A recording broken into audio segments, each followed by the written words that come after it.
반갑습니다, 여러분. 여러분들을 만점으로 안내해드릴 역사 이야기꾼 사기꾼 최용규입니다. 자, 오늘 할 부분은 바로 무엇을 얘기하느냐.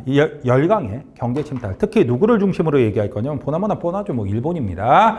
그동안 우리가 열강의 침탈하면 대체로 일본을 중심으로 해서 군사적, 그 다음에 정치적인 침탈을 중심으로 공부를 해왔어요. 근데 오늘은 이제 무엇을 얘기할 거냐면 경제적인 침탈을 중심으로 여러분들 말씀을 드리도록 하겠습니다. 그래서 열강의 경제 침탈, 물론 당연히 일본을 중심으로 얘기를 할 겁니다. 그런데 일본뿐만 아니라 다른 나라도 제법 가져갔으니까 어떤 나라들이 무엇을 가져갔는지 좀 살펴보도록 하죠. 자, 오늘의 주제는 여러분들 다른 게 아니라 경제 침탈이 됩니다. 자, 이 경제 침탈은 총 몇 시기 정도로, 아니, 몇 가지 종류 정도로 볼 수가 있냐면 한 5가지 정도로 여러분들 구분할 수가 있어요. 제일 먼저는 어느 나라가 한 거냐? 다른 게 아니라 바로 일본이 한 거예요. 대체로 경제 침탈도 일본이 제일 많이 합니다. 일본에 무엇이 있었냐? 무역 독점이 있었어요. 일본이 우리나라의 무역을 독점한다라고요? 어떻게 독점을 하느냐? 일본의 무역 독점은 시기별로 조금 나눠볼 필요가 있습니다. 어떻게 나눠보느냐? 제일 먼저 나오는 게, 원래는 개항 초기라고 얘기를 하지만 무엇을 생각하면 되면 개항 초기는 1876년부터 시작했고, 76년이라면 어디서 본 것 같은데 여러분들 다른 거 아닙니다. 강화도 조약대요. 강화도 조약을 시작으로 해서 몇 년까지를 얘기하느냐? 1882년까지를 보통 얘기를 해요. 1882년까지를 보통 얘기한다라는 거, 왜 하필이면 1882년을 기준으로 삼느냐? 1882년에 일어난 엄청난 변화, 무역에서의 변화가 있기 때문에 그렇습니다. 도대체 이해가 무슨 애인데? 다른 거 아니죠? 여러분들 딱 82년 하면 생각나는 게 이모군란이 있었죠. 이모군란 끝나고 나서 맺은 조약이 있었어요. 이모군란 끝나고 나서 맺은 조약은 다른 게 아니라 바로 청과 조청, 상민, 수류, 무역, 장정이라는 걸 맺게 돼요. 잠깐만, 조청상민 수령 무역장정이라면 생각나는 게 일단 청나라가 우리나라에 속방 규정을 했고, 그 다음에 내지 통상권. 그렇습니다. 바로 내지 통상권 때문에 그래요. 내지 통상권. 무슨 얘기냐? 조청상민 수령 무역장정 이전의 무역과 그 다음에 조청상민 수령 무역장정 이후의 무역이 달라지기 때문에 그래요. 그렇다면 어떻게 바뀌었는지 여러분들 얘기를 하겠습니다. 먼저 여러분들 76년부터 82년까지가 됩니다. 이 당시의 무역은 무조건 중개무역이에요. 자, 중개무역이라는 건 바로 뭐냐? 일본이 아직 우리나라에다 물건을 팔아먹을 수 있는 수준까지 올라가지 못했습니다. 그러다 보니까 영국산 면제품을 싸게 사서 우리나라에다 되파는 무역이었어요. 이게 바로 중개무역이죠. 자, 그 다음에 또 하나는 여러분들 바로 뭐가 되냐면 약탈무역이라고 얘기를 합니다. 아니, 왜 약탈무역이라고 하느냐? 여기에는 이유가 있습니다. 당시 1876년부터 1882년까지라면 우리나라랑 일본이랑 무역을 하는데 어떤 기준이 있었어요. 어떤 기준을 했냐? 76년에 무역규칙 또는 통상장정을 맺었죠. 그때 맺은 조약 내용이 바로 뭐였습니까? 다른 게 아니라 관세가 없다. 무관세. 관세가 없었던 겁니다. 그 다음에 무항세. 거기다가 무제한 무역이었죠. 관세도 없고 제한도 없고 그러다 보니까 일본이 갖고 오는 물건이 값싸게 들어와서 우리나라 상권을 장악하고요. 그 다음에 또 하나는 바로 뭐가 있냐면 무제한 무역이라는 건 여러분들 바로 뭐가 되겠습니까? 일본이 무엇을? 우리나라 쌀을 다 뺏어가는데 우리나라가 멈출 수도 없는 거예요. 그러다 보니까 약탈무역이라는 건 다른 게 아닙니다. 두 나라가 둘이서 무역을 하는데 어느 한 나라가 일방적으로 이익을 봐요. 그런데 나머지 한 나라가 아무리 멈추려고 해도 멈출 수가 없는 상황. 그러니까 한쪽은 무조건 가해자가 되고 한쪽은 무조건 피해자가 될 수밖에 없는데 이게 멈춰주지 않는 상황. 이런 걸 바로 약탈무역이라고 합니다. 무관세 무역 때문에, 무제한 무역 때문에 바로 이런 상황이 벌어지고 있었어요. 그 다음에 그나마 나았던 것은 바로 무슨 무역이 있느냐? 거류지 무역이라는 건 그나마 조금 나은 거였습니다. 도대체 거류지 무역이라는 건 바로 뭐냐? 자, 강화도 조약 여러분들 기억하십니까? 자, 거기에 수호 조교 부록이라고 했고 부속 조약을 맺었어요. 그런데 여기서 거류지가 설정이 됩니다. 개항장으로부터 몇 리까지만, 10리까지만 외국 상인들이, 일본 상인들이 와서 활동하는 걸 10리까지만 허용한다라고 그랬죠. 그러다 보니까 어떻게 되냐? 3개 항구를 열어줬습니다. 개항장 3개는 부산, 원산, 인천을 열어줬는데 거기서 몇 리까지만 딱 10리 그러니까 지금 우리가 쓰는 거는 4km 정도가 돼요. 이 안에서만 일본 상인들이 활동이 가능하고 이 바깥으로는 나옵니까? 못 나옵니까? 못 나오죠. 그러다 보니까 어떻게 되느냐? 다른 게 아니라 이제 우리나라 상인들이 여기에 들어가서 자, 한국의 상인들이 여기에 들어가서 일본 상인들을 만나서 물건을 받아다가 내다 팔아야 되는 거예요. 그러다 보니까 오히려 이 거류지 무역을 이용해갖고 돈을 버는 상인들이 나오게 됩니다. 어떤 상인들이 돈을 벌었냐? 객주, 여가, 보부상들이 돈을 벌게 돼요. 객주, 여각, 보부상이라면 여러분들이 기억이 나는 게 있을 거라고 충분히 생각을 합니다. 객주와 여각, 보부상 다 조선 후기에 많이 활동을 했죠. 객주와 여각은 원래 항포구에다가 무엇을 아예 집을 하나 딱 마련해 놓고 거기서 숙박업도 하고 그 다음에 또 돈도 빌려주고요. 그 다음에 또 하는 게 바로 뭐였어요? 위탁 판매업을 하고 있었죠. 조선 후기에 등장을 했어요. 위탁 판매업이라는 건 물건을 받아서 팔아준다. 일본 상인들의 물건을 받아서 팔아주는 역할로 객주 여각이 떼돈을 벌어요. 그 다음에 보부상도 마찬가지입니다. 보부상들이 바로 장돌뱅이죠. 바로 여기 들어가서 일본 상인 만나서 물건을 받아다가 내다 팔아서 돈을 벌 수 있는 거예요. 이런 걸 하게 된다. 자, 헌데 오래 가겠습니까? 오래 가지 못하겠습니까? 당연히 오래 가지 못해요. 왜 오래 가지 못할까? 1882년도에 조청 상민 수륙 무역장정으로 청나라 상인들한테 무엇이 뚫렸습니까? 내지 통상권이 뚫렸죠. 거기다가 그러다 보니까 청나라 상인들이 직접 내부로 들어가서 장사를 할 수 있게 된 거예요. 그 다음에 또 하나의 문제가 생깁니다. 일본도요, 1883년도에 통상장정을 개정을 합니다. 개정 통상장정을 맺죠. 그러면서 더 내륙 깊숙이 들어올 수 있게 허가되고 그 후에 계속해서 내륙으로 들어가게 됩니다. 그러다 보니까 82년까지 돈 좀 벌었지만 82년 이후부터는 돈 벌기가 어려운 상황이 된다. 이거 여러분들이 이해하시면 되고요. 자, 그 다음에 몇 년? 자, 이제 1882년 이후가 됩니다. 이때는 청나라가 어쨌든 조청 상민 수륙 무역장정을 맺었어요. 그러다 보니까 청나라 상인들이 왕창 뜨게 돼요. 청나라 상인들이 왕창 뜨게 됩니다. 원래 우리나라에서 무역에 대한 독점적인 그런 지위를 차지하고 있던 거는 일본이었어요. 그런데 문제는 이제 청나라 상인들이 언제부터 82년부터 우리나라 내륙으로 대거 들어오게 되니까 어떻게 된다? 청나라 상인들의 비중이 올라가죠. 그러면서 청과 일본 상인 간에 아주 치열한 경쟁이 벌어집니다. 82년 이후부터. 얼만큼 치열해졌느냐? 다른 거 아닙니다. 솔직히 1882년, 그러니까 이 80년대 초까지만 해도 워낙 일본이 조금 좀, 많이 큰 차이는 아니고 조금 전 앞서가고 있었습니다. 어느 정도 앞서가고 있었느냐? 청나라와 우리나라와의 무역 비중이 2% 정도. 그에 비해서 우리나라와 일본과의 무역 비중은 98%. 뭐 큰 차이 안 나고 49배 밖에. 이게 큰 차이가 아닐 리가 없죠. 보나마나 일본이 압도적으로 가져갔던 거예요. 헌데 문제는 어떻게 되냐? 82년에 조청상민 수륙 무역장정을 맺으면서 청나라 상인들의 활동이 활발해지기 시작합니다. 아무래도 특권을 제일 많이 받았으니까. 그러면서 1890년대 가면요. 어떤 일이 벌어지면 1890년대 가면은 92년도에 청과의 무역 비중은 45.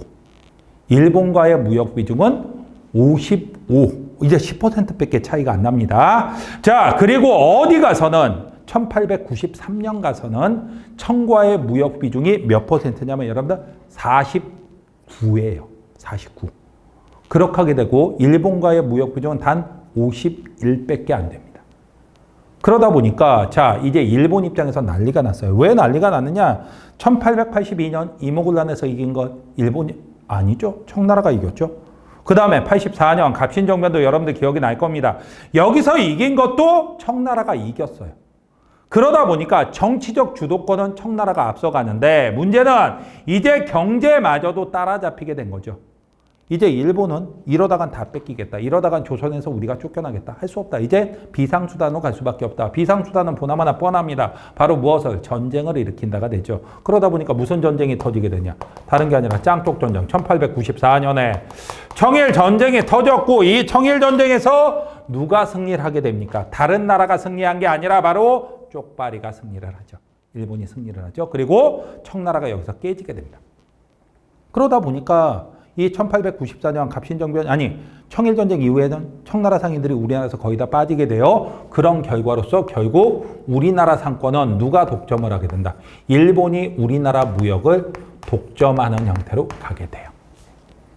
그래갖고 여러분한테 한 가지 좀 물어보고 싶습니다. 문제 내시는 선생님들이 이 문장을 되게 좋아하신다라고 좀 알려져 있어요.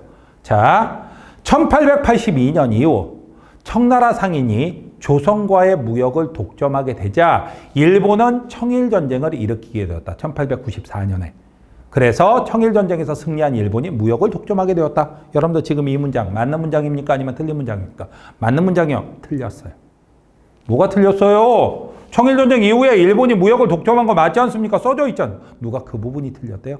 첫 문장. 여러분들 뭐가 돼 있었습니까? 다른 게 아니라 82년 조청 상민 수륙 무역장정 이후 청이 조선과의 무역을 독점하자. 언제 청나라가 조선과의 무역을 독점한 적이 있습니까? 여러분들 제가 뭐라고 얘기를 했죠? 82년 요때쯤에는 어떻게 됐었다? 청나라 2, 그 다음에 일본 98, 그리고 90년대 가서 청나라 상인들이 확 떴다. 그래서 45대 55, 92년도에. 그 다음에 93년도에 49대 51. 한 번도 청나라는 우리나라와의 무역을 독점한 적은 없습니다. 자, 하지만 문제는 뭐가 된다? 청나라와 일본의 비중이 비슷해지자 일본은 안 되겠다 싶어서 무엇을 한 거? 청일전쟁을 일으킨 거예요. 여러분들 이 문장은 좀 조심해 두십시오. 청은 이 개항기에 우리나라와의 무역을 독점한 적이 없습니다. 이해가 되셨죠? 자, 그 다음에 두 번째 나오는 건 뭐가 있느냐? 역시 이것도 일본이에요. 일본의 금융지배야. 일본의 금융지배라니 이게 도대체 무슨 얘기냐? 다른 거 아닙니다. 일본은 무엇을 하느냐? 다른 게 아니라 메가타라는 놈이 와요. 1905년에 원래 메가타는 1904년에 재정고문으로 들어왔는데 무슨 사건으로 메가타가 들어왔는지 여러분들 기억을 하실 겁니다. 바로 제1차 한일협약 고문 정치가 이루어지게 되죠. 그래갖고 외교고문엔 스티븐스 미국 놈 오고요. 그 다음에 재정고문엔 메가타라는 일본 놈이 왔었던 거 여러분들 기억을 하시죠. 메가타가 들어옵니다. 그리고 이놈이 1905년 바로 무엇을 하게 되냐? 화폐 정리사업이라는 걸 하게 돼요. 자, 화폐 정리사업이라는 건 뭐냐? 당시 우리나라 화폐 상황이 워낙 개판이었어. 대한제국 정부가 돈 관리를 제대로 못하고 백동화 같은 건 막 남발하면서 인플레이션, 바로 무엇입니까? 물가 상승 같은 것들이 이루어지기도 하고 그 다음에 상태가 아주 안 좋은 동전들이 워낙 많이 발행이 되었고 뭐 우리나라 화폐 시장이 완전 개판이었습니다. 그때 바로 메가타가 1904년에 들어와서 5년부터 화폐 정리 사업을 하게 되죠. 도대체 화폐 정리 사업의 내용이라는 게 무엇이냐? 여러분들 다른 거 아닙니다. 여기서는 자, 누가 나서냐? 일본 제1은행이 나오게 됩니다. 자, 일본의 제1은행권 이게 도대체 무슨 얘기냐? 여러분들 뭐 간단하게 여러분들 한번 보죠. 제가 지갑에서 돈을 한번 꺼내보도록 하겠습니다. 자, 돈을 한번 꺼내볼 건데 이왕이면 뭐 자, 5만 원짜리. 5만 원짜리입니다, 여러분들. 지갑은 지금 던졌어요. 자, 시선이 갑자기 5만 원에 영혼을 파는 사람이 있으면 안 됩니다. 여러분들 뭐 화면엔 잘 안 보이겠지만 여러분들 돈이 있으면 여러분들 확인해 보시면 돼요. 바로 뭐가 있느냐? 위에 한국은행이라고 찍혀 있고요. 그리고 5만 원 이렇게 돼 있어요. 그리고 밑에 보면 여러분들 조그만 글씨로 한국은행 총재 이렇게 도장 찍혀 있고요. 그리고 뒤에 보면 혹시 한글을 모를까봐 뱅크 오브 코리아 영어로까지 써져 있습니다. 이 얘기는 무슨 얘기인지 알아요? 우리나라 중앙은행은 바로 어느 은행이며 한국은행이며 그 다음에 또 하나는 바로 뭐가 되느냐? 우리나라에서 화폐 발행권을 가진 것도 바로 한국은행이다. 물론 조폐공사에서 찍어내긴 하지만 중앙은행은 바로 한국은행이다 라고 얘기를 하는 건데 일본 제1은행이 그 권한을 가져가게 됩니다. 그러다 보니까 우리나라 돈을요 일본 제1은행이 찍어주게 돼요. 아니 우리나라 돈을 일본 제1은행이 찍어준다? 그러다 보니까 위에 뭐라고 찍히냐면 이제 제1은행권이라고 찍히게 돼요. 우리나라 돈을 일본이 찍어내게 된다? 말이 됩니까? 말이 안 됩니까? 말이 안 되는 거죠. 하지만 이 상황이 실제로 벌어지게 됩니다. 이게 바로 일본의 금융지배, 메가타의 화폐 정리 사업이야. 자, 이제 5만 원짜리도 여러분들 버려두고요. 자, 그 다음에 또 하나는 여러분들 바로 뭐가 되느냐? 여기서 끝나는 게 아니라 근본위 화폐 제도. 여러분들이 조심하셔야 됩니다. 우리나라 화폐에서 은본위 제도와 근본위 제도가 나와요. 은본위 제도라는 것은 실버, 은으로 돈을 만든다는 얘기예요. 그에 비해서 근본위제라는 건 바로 뭐냐? 골드, 금으로 돈을 만든다는 얘기가 돼요. 자, 그런데 이 은본위 제도는 갑오개혁에서 나왔단 말입니다. 그에 비해서 여기서는 바로 금을 기준으로 한 금본위 제도로 바뀌어요. 그리고 또 하나는 바로 뭐냐? 실제로 우리나라 동전을 교환을 해주겠다라고 얘기를 합니다. 동전을 교환해주겠다라고 얘기를 하는데 문제는 사람들이 동전 새 동전으로 교환해주면 좋지 이런 생각을 하는데 난리가 납니다. 왜 난리가 나냐면 이게 조금 말이 어려운데 부등가 교환 원칙이라는 걸 정해놔요. 자, 부등가 교환 원칙이라는 건 바로 무엇이냐? 여러분들 상태가 좋은 동전도 그 가치를 한참 낮춰서 교환을 해줍니다. 그걸 갑종 동전이라고 하는데 그에 비해서 갑보다 좀 떨어진 을, 병종 같은 경우는 그 가치를 더욱더 낮추고 병종부터는 아예 상태가 안 좋은 동전은 교환을 안 해주겠다는 얘기예요. 그런데 문제는 어떤 일을 벌이느냐? 이런 원칙을 일본은요, 누구한테만? 쪽발이 일본인한테만 알려줍니다. 그에 비해서 한국 상인들한테는 전혀 알려주지 않아요. 그러다 보니까 한국 상인들 어떻게 하느냐? 아니, 일본 상인들 어떻게 하느냐? 자, 동전을 갖고 있으면 아예 동전 그거 몇 푼이나 된다고 그러지 마십시오. 이 당시의 동전은 화폐 가치가 굉장히 컸습니다. 역전하고 백동화라는 동전들이 있는데 어떻게 하느냐? 당시에 일본 상인들은 그 돈전을 이제 다 써야 됩니다. 왜? 이게 그 가치를 제대로 유지하지 못할 때니까. 그래갖고 시장에 나가서 동전을 막 써버립니다. 우리나라 상인들 갑자기 일본 상인들 와갖고 동전 내고 막 물건 사가니까 너무 좋았고 장사 잘 되네갖고 싹 바꿨어요. 그리고 나서 어느 날 갑자기 일본이 발표를 합니다. 동전 바꿔가라. 그래갖고 딱 갔더니 바꿔줘. 그랬더니 상태가 안 좋죠. 대부분 다. 한마디 합니다. 버려. 그래. 무슨 일이 벌어진 거냐면 어제까지 분명히 그건 화폐였어요. 근데 오늘 갑자기 뭘로 바뀐 거야? 쓰레기로 바뀐 겁니다. 그러다 보니까 이 동전을 많이 받았던 우리나라 상인들은 완전히 어마어마한 피해를 입을 수밖에 없는 거죠. 이런 상황이 벌어지게 된다. 이게 바로 메가타의 화폐정리 사업입니다. 그리고 메가타가 이렇게 화폐정리 사업을 하면서 여기에 들어가는 비용이 장난이 아닙니다. 근데 우리나라는 그럴 돈이 없죠. 어떻게 하느냐? 간단합니다. 우리나라 차관으로 채워요.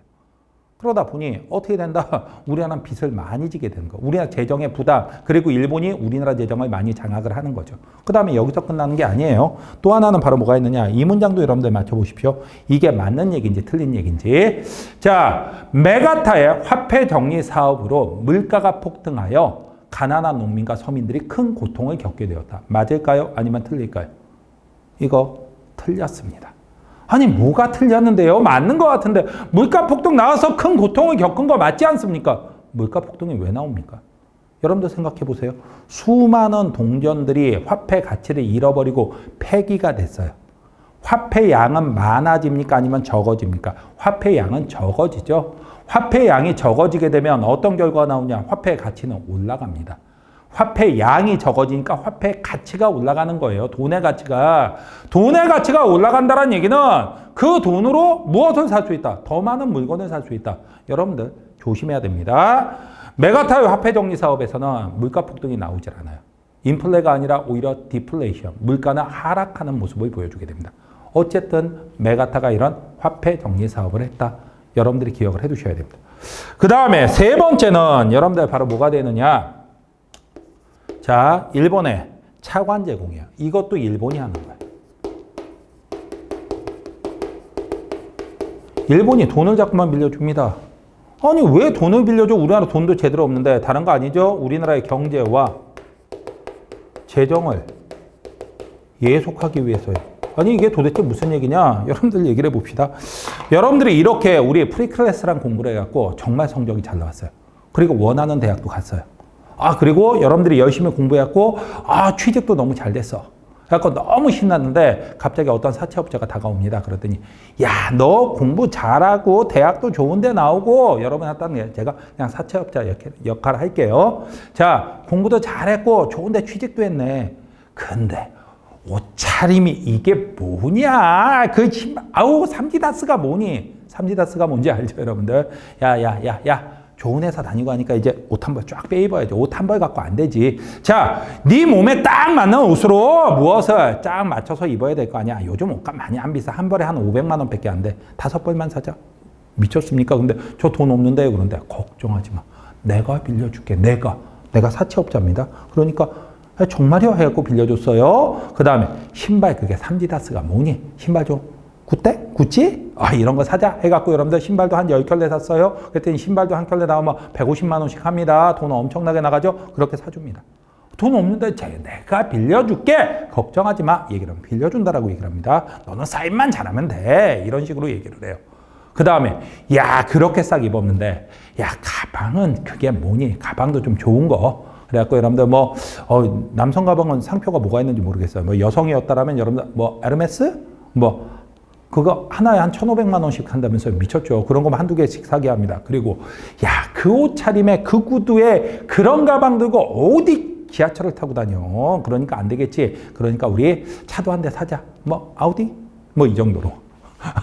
많이 비싸지죠. 그러다 보니까 여러분들이 빚을 나한테 한 2억 원, 3억 원 정도 빚졌습니다. 자, 여러분들 사회 초년생입니다. 이거 갚습니까? 못 갚습니까? 못 갚죠.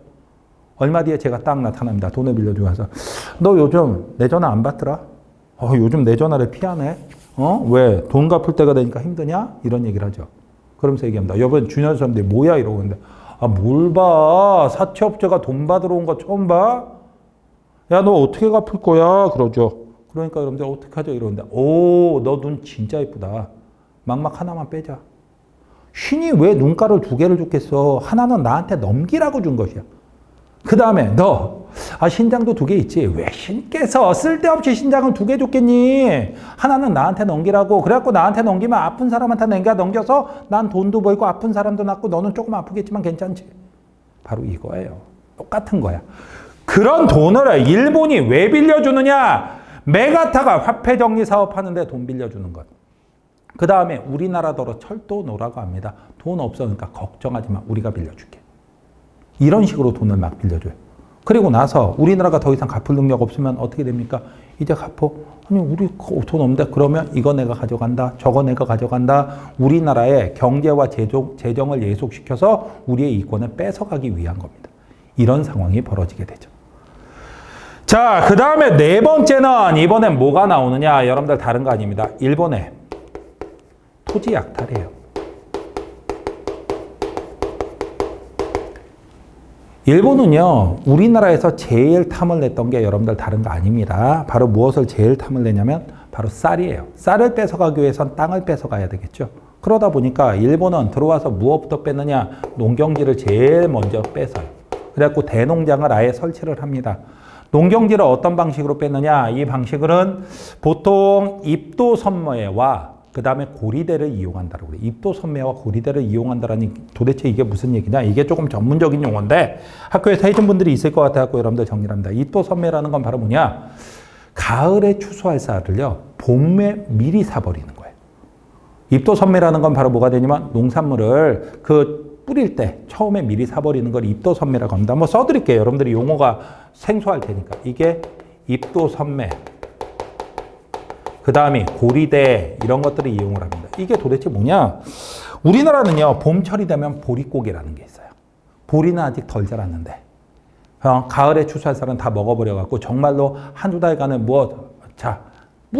풀뿌리 뽑아다가 그 다음 풀 갖다가 그런 걸로 먹고 살아야 되는 시기가 있어요. 그 시기가 있는데 자 어떻게 하느냐? 그 시기에 보릿고개가 딱 왔는데 갑자기 일본 상인이 나타납니다. 그러더니 바로 여러분들이 농민인데 한마디 하죠. 야, 쌀 팔어. 그러니까 여러분들은 화를 냅니다. 뭐라고 해요? 야 이놈아, 야 이 쪽발이 새끼야, 먹고 죽으려고 해도 먹고 죽을 쌀이 없어. 근데 무슨 놈의 쌀을 팔아? 우린 쌀이 없어갖고 이렇게 굶고 있는데. 그랬더니 제가 한마디 하죠. 제가 쪽발이 역할입니다. 오늘 안 좋은 것만 제가 하고 있어요. 바로 뭐냐면 왜 화를 내고 그래? 가을에는 어차피 추수할 거 아니야. 그 쌀을 내가 미리 살게. 미리 돈 줄게. 농민들은 생각하면 정말? 지금 돈을 주겠더라. 돈을 줄게. 가격도 잘 쳐줄게. 얘기를 합니다. 그런데 근데 그거 그냥 줄 리나? 근데 집에서 애들이 굶고 있어요. 정말이야? 나 가을에 추수할 쌀 미리 팔게 해갖고 알았어. 돈 주고 도장만 찍어갖고 지장 딱 받고 사라집니다. 무슨 말인지 알겠죠? 자, 그리고 여러분들은 그걸로 쌀을 이제 구에다가 돈으로 이제 쌀 같은 걸 사다가 자식들을 배불리 먹였어요. 그리고 나서 이제 여름에 농사 열심히 지었고 드디어 가을이 됐습니다. 아휴, 올해는 풍년이구만, 좀 먹고 살만 하겠구만 이러고 있는데 갑자기 제가 다시 나타나죠. 트럭을 딱 싣고 나타나더니 여러분들이 추수한 쌀을 다 싣고 가버려요. 근데 여러분들은 할 말이 없어요. 왜 할 말이 없느냐? 자, 이미 봄에 어떻게 했습니까? 나한테 도장 찍어줬죠? 쌀 다 판다라고. 그러다 보니까 그 쌀은 내 거야. 내가 가져가. 이게 바로 입도선매예요. 근데 여러분들 이제 진짜 큰일 났습니다. 뭐가 진짜로 큰일 났느냐? 다른 거 아니에요? 봄에는요. 보릿고개가 와도 굶어 죽진 않아요. 왜? 풀이 자라니까. 이제 좀 이것저것 먹을 게 어쨌든 뭐 들에 가고 봄에는 나물이라도 뜯어다 먹으니까 맛은 없지만 어쨌든 그걸로 뭔가 할 수 있으니까. 근데 이제 진짜 큰일 났습니다. 언제부터 굶어야 되냐? 겨울부터 굶어야 돼요. 겨울에 뭐 먹을 거야? 눈? 이끼? 뭐 합쳐갖고 이끼 빙수? 말도 안 되는 거죠. 이젠 진짜로 굶어 죽게 된 거예요. 그때 제가 다시 나타납니다. 너희들은 정말 운이 좋아. 나 같은 훌륭한 쪽발이를 만나서 뭔 소리야 그랬더니 너희들 지금 굶고 있지. 그래 어떻게 할 건데 그랬더니 내가 돈을 빌려줄게. 그걸로 먹고 살면 되잖아. 그럽니다. 정말로 돈 빌려주는 거 당연히 빌려주지. 대신 자 담보 잡혀야 되는 건 알고 있지. 담보는 바로 뭐가 되겠습니까?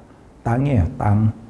그리고 이자가 좀 센 것도 알겠지. 아니 그렇게 하면 우리들은 어떻게 싫으면 굶어 죽던가 이렇게 되는 거예요. 그럼 할 수 없이 그 땅을 담보로 잡히고 무엇을 할 수밖에 없다. 자 고리대로 고율의 이자를 내고 땅을 빌릴 수밖에 없는 거예요. 이런 상황이 벌어지게 됩니다. 이게 바로 농경지 약탈이고 대농장을 건설하는 거예요. 고리대를 이용해갖고. 그러더니 여기서 끝나는 게 아니라 나중에는 뭐 철도부지. 우리나라의 철도를 건설해주면서 철도 부지는 일본이 무조건 공짜로 가져갑니다. 그 다음에 여기서 끝나는 게 아니라 군사용지, 군용지도 가져갑니다. 특히 여러분들 군용지라면 기억나는 게 있을 거예요. 1904년에 한일의정서, 청일전쟁 터지자마자 한일의정서를 맺었죠. 한일의정서에서는 군사적 요충지, 전략적 요충지를 일본이 마음대로 쏜다. 이런 걸로 다 뺏어가는 거예요. 그러더니 일본은 1908년에 무엇까지 하게 되느냐? 다른 게 아닙니다. 1908년에 동양척식 주식회사를 만들어요.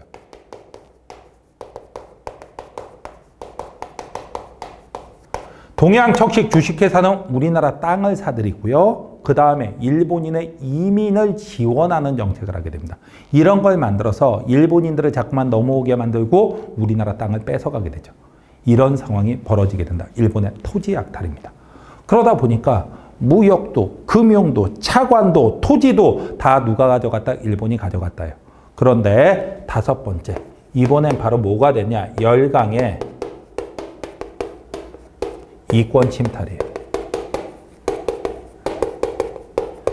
열강의 이권 침탈. 여러분들한테 이권 침탈이란 말은 이미 던져드린 적이 있습니다. 한번. 바로 무엇이냐? 이거는 1896년에 아관파천 이후에 집중적으로 일어나게 되죠. 자, 여러분들 교재에 보면 무엇이 나왔냐면, 자, 열강의 이권 침탈에 대한 지도가 나와 있습니다. 그런데 이 지도를 딱 보면요. 대부분 다 무엇이 되냐면 연도들이 몽땅 다 1896년 아관파천 이후로 돼 있어요. 이때 거의 다 뺏어가게 되는 겁니다. 왜? 러시아 공사관으로 가 있으면서 이권들을 뺏겼다라고 이미 말씀을 드렸죠. 이거 이유가 됩니다. 그러면서 이 이권이라는 건 도대체 무엇을 얘기하느냐? 철도 부설권, 그 다음에 금광개발권, 그 다음이 산림체벌권 같은 것들을 얘기를 해요. 당연히 일본 많이 가져갔고요. 러시아 많이 가져갔고요. 프랑스도 제법 가져가는데 가끔 미국은 덜 가져죠. 미국이 뭘 덜 가져갑니까? 여러분들 가만히 보면 우리나라 북부 지역에 운산금광이라고 여러분들 보이는 거 위치 찾을 수 있을 거예요. 운산금광에서 미국이 가져간 돈이 얼마라고 알려져 있냐면 한 2천만 달러 정도 가져갔다라고 얘기를 해요. 2천만 달러? 요즘 우리나라 손흥민 연봉이 얼만데 뭐 그 정도야. 지금 2천만 달러하고 그때 2천만 달러가 다르죠. 어느 정도 차이가 났냐? 여러분들 제가 알기로 요거 있기 얼마 전에 불과 몇 년 전에 운산공간 가져가기 불과 몇 년 전에 미국이 러시아로부터 땅을 샀습니다. 무슨 땅을 샀느냐? 알래스카를 샀어요. 알래스카를 샀는데 알래스카를 얼마 주고 샀냐면 720만 달러 주고 산 걸로 알려져 있습니다. 알래스카 3개 살 돈이에요. 실제로 2천만 달러를 훨씬 넘게 가져갔으니까. 그러면 우리나라가 얼마를 받았냐? 자동차 한 대 값을 받았대요. 아니 웬 갑자기 거기서 자동차가 나옵니까? 고종이 자동차가 갖고 싶었대요. 이런 18시.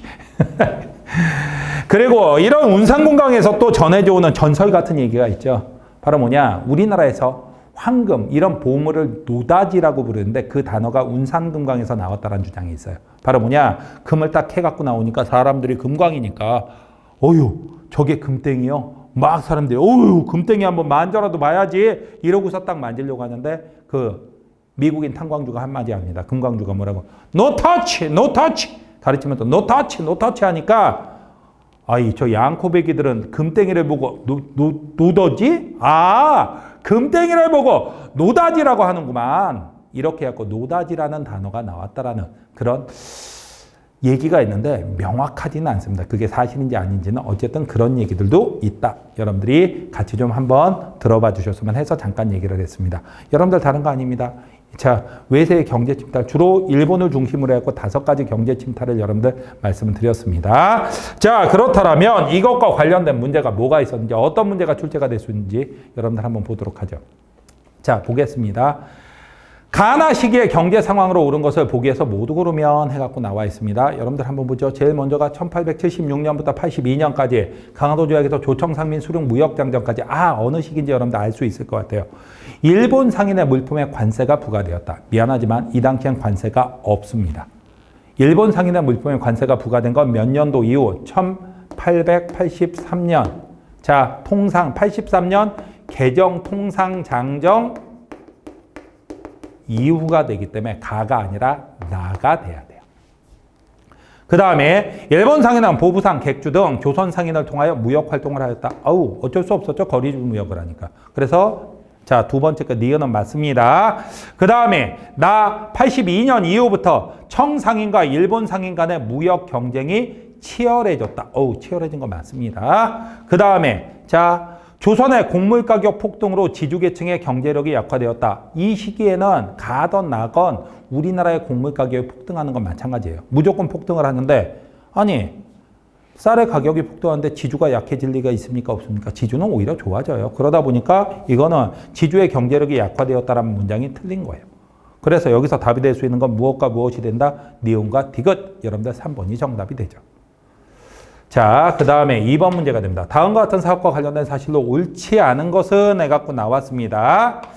상태가 매우 양호한 갑종 백동안은 개당 이전 오리의 가격으로 갑종은 자 가격으로 세동과 교환하여주고 상태가 좋지 않은 을종백동안은 개당 일전의 가격으로 가격이 확 낮아집니다.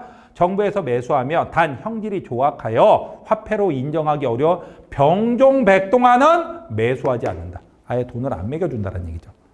여러분들이 뭔지 알 겁니다. 1905년 메가타간 화폐 정리 사업이 되죠. 자, 화폐 정리 사업에 대해서 얘기한다면 근본이자를 기준으로 사업을 진행하였다. 맞습니다. 재정 고문으로 파견된 메가타가 주도하였다. 맞죠? 그 다음에 한국의 금융과 재정이 일제히 예속당하게 되는 거 맞죠? 그 다음에 물가가 폭등하여 서민들이 큰 고통을 겪었다. 이거 못 찾으면 안 됩니다. 제가 아주 포인트를 둬 갖고 여러분한테 말씀을 드렸어요. 당연히 물가 폭등은 안 나옵니다. 인플레이션이 아니라 디플레이션이라고 말씀을 드렸어요. 그래서 이거는 틀렸습니다. 자, 일본 제1은행이 대한제국의 중앙은행의 역할을 장악하였다. 맞죠? 그러니까 답이 되는 건 몇 번? 혼자 틀린 거 4번이 틀렸습니다. 자, 이렇게 해갖고 열강의 경제 침탈에 대해서 여러분들 문제까지 풀어봤습니다. 이번 강의 고생하셨고요. 다음 강좌에서 뵙도록 하죠.